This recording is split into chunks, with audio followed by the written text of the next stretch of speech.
Welcome back to my channel. If you are new, welcome, and if you're a returning subscriber, thank you so much for joining me in today's video. So as the title suggests, I am going to be talking about the cost of living here in Canada and if you are able to survive. So for those of you that are watching, I am assuming that you have some sort of interest in coming to Canada, and I just wanted to do this video to give you an idea of what the expenses are here in Canada versus the amount of money you could possibly make and if you'll be able to survive. So if you're interested in this video, then stay tuned and keep on watching.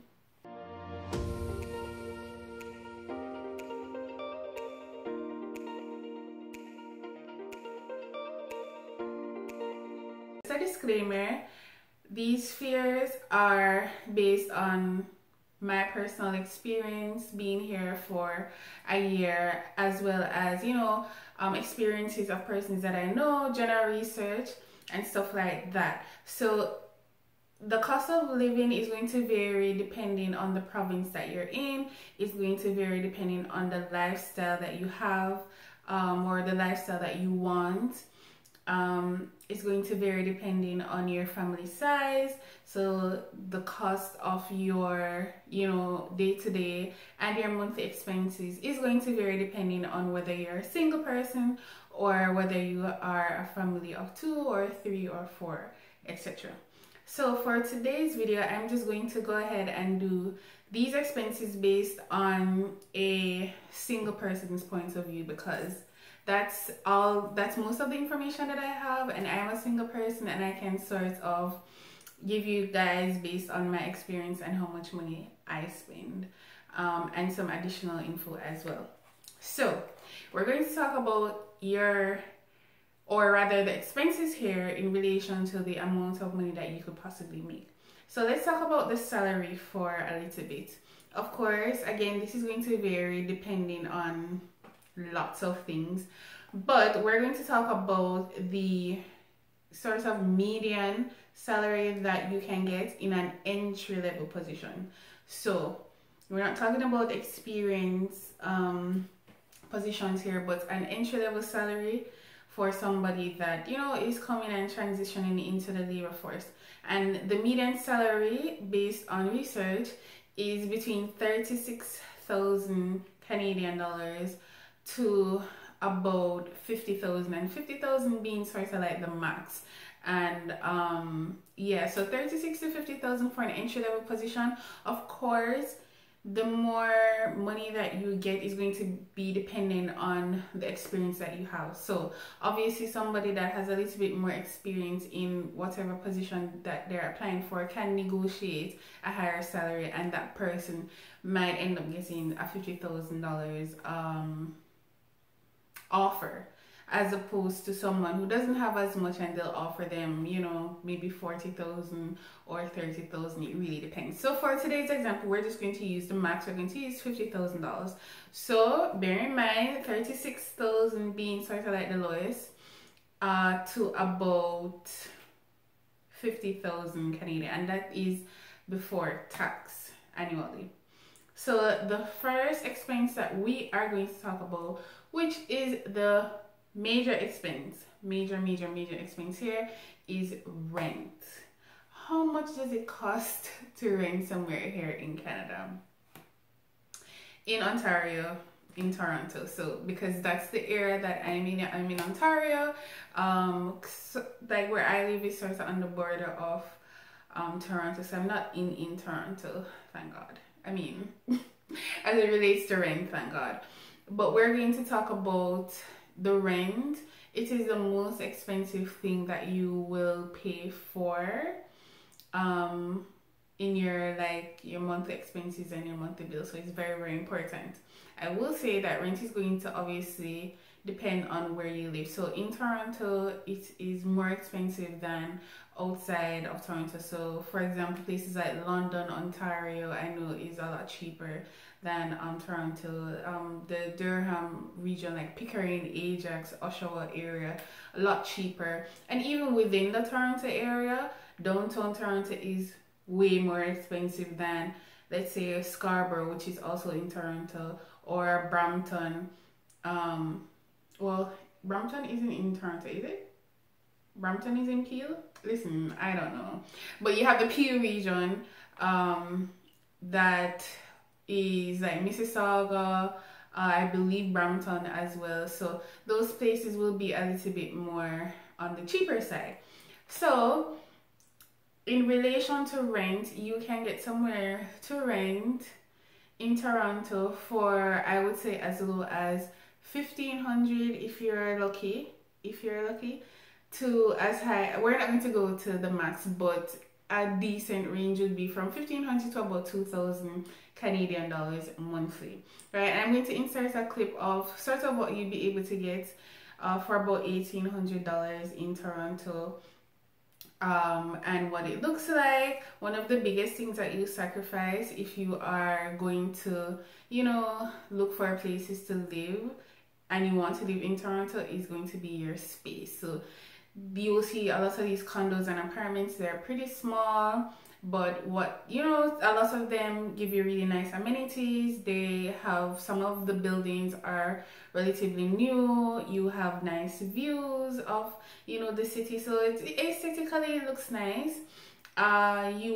Most apartments, or if not all apartments and condos here, you get sort of like a fridge, you get appliances like a fridge and dishwasher and your stove and everything, some microwaves as well built in, so you don't have to worry about that.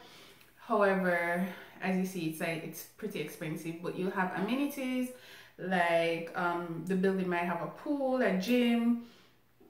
It might be close to, you know, malls. It might be close to some, you know, a lot of different jobs because it's in, you know, the city area. So it really depends on what you're looking for. So that is what you would be able to get for about $1,800 in Toronto. Actually, I believe this condo is in Mississauga, so Peel. I mean, tomato. It's all in general area. But then if you want to look for something a lot cheaper, you would, you know, go outside of Toronto where you can find like basement apartments for rent. You can find like townhouses for rent, and those are a lot cheaper than in the city. And I would say it would range from, and it also depends on whether you are okay with sharing a space with someone, so you can like get a roommate, get a housemate. So it really depends how you're coming. If you're coming as a student first, you might want to just like rent somewhere with someone, share for a little bit before you start to branch out on your own, or you might just want to get a little basement apartment for yourself if you're able to afford it. So I would say for that it would range between including the sharing with someone, between $500 to about $1,000 if you go outside of Toronto. And all of this will vary. It will vary on a case-by-case basis. If you know somebody that knows somebody that knows somebody, you just might get a deal. So that's it for rent. So our salary is $50,000. That's before tax. And the first thing we've already gone, we're going to use this condo as an example, and we're going to be paying $1,800 for rent. So we want to live in Toronto. We want the nice little view, right? We want the you know, all of the nice amenities that comes with the building. We're broke. So we're going to use that as an example. The second thing, which is also going to be I think maybe the second most important thing in your budget as it relates to your monthly expenses, is food. How much money would you be spending on food? So again, this is a preference thing. It depends on how many persons there are in your household. If you're a single person, which this is what this example is for, a single individual, I would say personally I spend $200 monthly on groceries, which I believe is an average amount based on like persons that I talk to who, you know, are also single individuals, and the amount of money that they spend on rent. And then I'm not like an exorbitant spender. I don't spend, I like to purchase like cheap shit.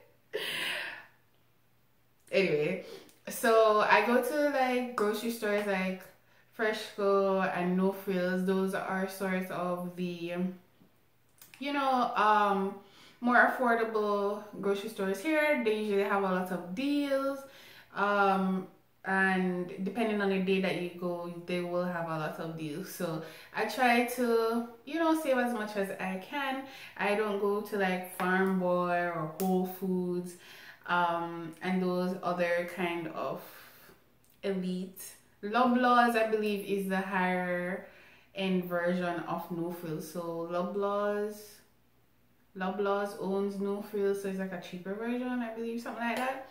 So Loblaws are a little bit more expensive, and again, it also depends on the area that you live in. So if you live in Toronto, then you are, and based on this example, we live in Toronto, so the prices for groceries are going to be a little bit more than if you lived outside of Toronto. So for me, I would say $200, but again, it's going to vary. So $200, and I like to shop monthly. A lot of people here, because we get paid on a bi-weekly basis, like to go to the grocery store bi-weekly, but I do not have time for that. I don't like to go to grocery store, so I just like to go one time and done.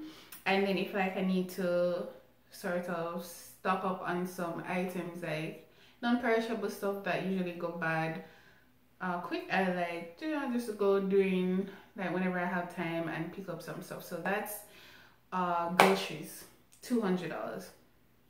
The next thing is transportation. So transportation can be another expensive thing depending on where you work, where you live, all of that. If you live in Toronto, you probably walk. Where you work is probably walking distance. It's going to all depend on, you know, the job that you find. If you live further out or further away from where you work, then you might end up having to get a transit pass. And transit pass that we use here is like the Presto card. So we use a Presto card to get onto the trains, the buses. If you don't have a Presto card, a lot of the buses will charge you. You will end up having to pay more. So it's used as a deterrent. So you purchase the Presto card. And for like a monthly pass, it is $156, I believe. But I believe that transit here is relatively, I don't think that it is very expensive, because what will happen is if you are traveling within a specified amount of time, you don't have to pay back and forth. So you get a transfer, so you don't have to pay to go and to come, but it's only within a certain period of time. However, if say for example you're traveling between regions, doesn't apply. So if I'm outside of Toronto and I want to go into Toronto and then back, it's going to cost some more each time. And then you have certain, you know, trains that are more expensive, like the GO train that goes between regions is more expensive than, say, the TTC, which is exclusive to the Toronto area. So it really depends. And of course you have Ubers, which are like super expensive. To get an Uber from, let's say, Pickering to in Toronto is like $50, like $50 just to go in. So you know you're thinking about $100 alone just to go back and forth in Uber. So the most affordable option is to get the transit pass, and we're going to budget $156 for that. Next thing is phone and internet. So depending on the phone that you have and the plan that you have, again, preference. If you want to have like the latest phone with like unlimited data, it's going to cost you. Phone plans here are super expensive, so it really depends. And then you have internet as well, so that is necessary. And based on data that, you know, I have researched, and for myself as well, phone and internet cost about $150 a month, like $100 to $150 a month depending on the plan that you're on. So we're going to budget that. Next thing is, so we've done rent, we've done food, we've done transportation, phone and internet. The next thing is your hydro. So we're talking about you know, those utilities. I don't believe a lot of places include hydro as a part of the rent, so you will have to pay that as a separate cost, and that can be between $100 to $150. And then we'll have, you know, your miscellaneous expenses, which could you use for, you know, like eating out, going out, entertainment, whatever other miscellaneous things may arise in your monthly, you know, your monthly comings and goings. So the total, when we add everything up, right, comes to $2,656. So that's monthly. Let's get back to the salary that we're earning. We're earning $50,000 before tax. After tax, a rough calculation, it would be about $3,000, not $3,000 max. It would actually be 2,900, 2,809-ish. So you still not get a 3,000 max, right? And then your monthly expenses based on all of that is $2,656. The balance remaining for savings or things that we have not mentioned here is $344. So with that being said, I believe that this was sort of, I used the most extreme value. So I used the most extreme number as it relates to salary for an entry-level person, but I also use like the most expensive, one of the most expensive rents, because I could choose not to live in Toronto and probably pay about $800 to $1,000 in rent, and that would significantly affect the amount of money that I would pay on a monthly basis. So again, it depends on what your preference is and what it is that you want. So it can get very expensive to live here. However, if you're smart about the moves that you make, especially when you just come here and you know you don't take, you notice I didn't put things in there like a car insurance and stuff like that. Imagine if you had a car to pay for, and insurance to pay for. It would be a lot, right? So depends on the quality of life that you want to live. Not really the quality of life that you want to live, but it depends on sort of where your headspace is at, where your focus is at as a newcomer or somebody that is just coming to Canada and sort of just getting the lay of the land. If your focus is to, you know, save as much money as possible, just chill. You know, just chill. It's a big investment coming here. Maybe you want to sort of work back that money that you invested, and all of that before you get into renting a very expensive place, purchasing a car, and all of these luxurious things. So I will say for somebody that earns between $36,000 and $50,000 here, you can definitely save a lot more than $300 if you are smart with your money and how you spend your money. You can get a less expensive place. You can you know, room with persons.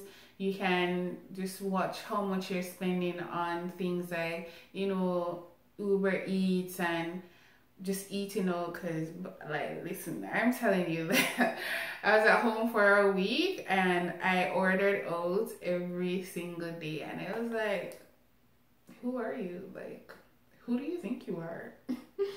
Sometimes you have the spares, but you also have to understand, you know, what your focus is, what it is that you want, what you are here for. So with that being said, I hope this was really helpful for you guys to get sort of like an understanding of everything as it relates to monthly expenses and what you could possibly be paying on a monthly basis, as well as the amount of money that you could be earning as an entry-level person just going into a company, not much experience, not much Canadian work experience.